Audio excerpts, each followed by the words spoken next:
આકાશી નજારો જુઓ.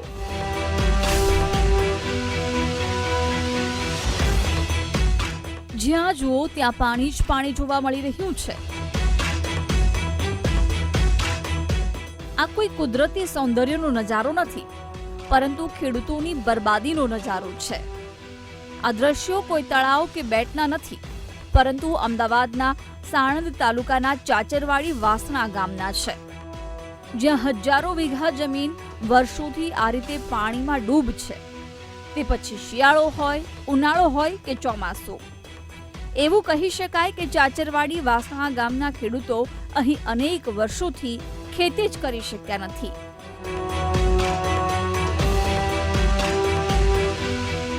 અને બધું કોના પાપે થઈ રહ્યું છે અને ખેડૂતોની વેદના કેવી છે, તમે ખુદ તેમની પાસેથી સાંભળો.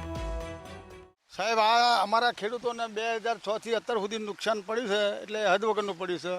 અને એમાં એટલું નુકસાન છે કે જે દર 2006માં મારી રૂબરૂ અંજી સાહેબના જે કાર્યકર્તાઓ હતા એ બધાને મેં જાણ કરી, પણ એ લોકોએ કંઈ ગણકાર્યું નહીં.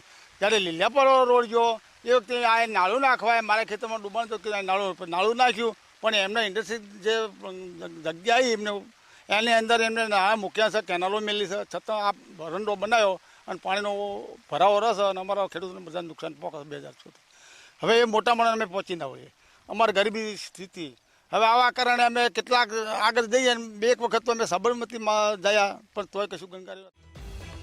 ખેડૂતોની આ હાલત પાછળ જવાબદાર છે ગેલોપ્સ ઇન્ડસ્ટ્રીયલ પાર્ક.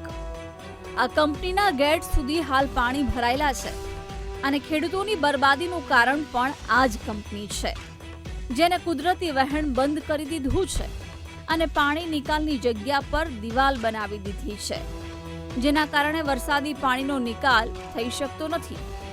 2006 થી ખેડૂતો કંપની સામે લડત આપી રહ્યા છે, પરંતુ પૈસાના ભૂખ્યા નેતાઓ અને અધિકારીઓ ખેડૂતોના પ્રશ્નોનું આજ સુધી સમાધાન લાવી શક્યા નથી. આ વખતે ડાંગર કરી હતી, ડાંગર બધી પાણીમાં ડૂબી જાય. ઇન્ડસ્ટ્રીયલ સેજના કારણે અમારું પાણી જવાનો નિકાલ નહીં है, इसलिए અમારું બધું ગુજરાત આ બધું ખેતી બધી હતી અમારી બધી ડૂબી ગઈ. અમારો પાક બધો જતો રહ્યો, રોવાના દાડો આવ્યા અમારે. ખેતરમાં તો જવાય નહીં. 2006 થી માંડી 2024 સુધી કેટલા વર્ષ થયા, 15 વર્ષ થયા. 15 વર્ષથી આ રીતે ચાચા વાસણાની અંદર કોઈ બધા તકલીફ એટલી બધી છે, વાતો બધા જેટલા આવી ગયા, પણ કોઈ હજુ આનો કોઈ નિકાલ નથી.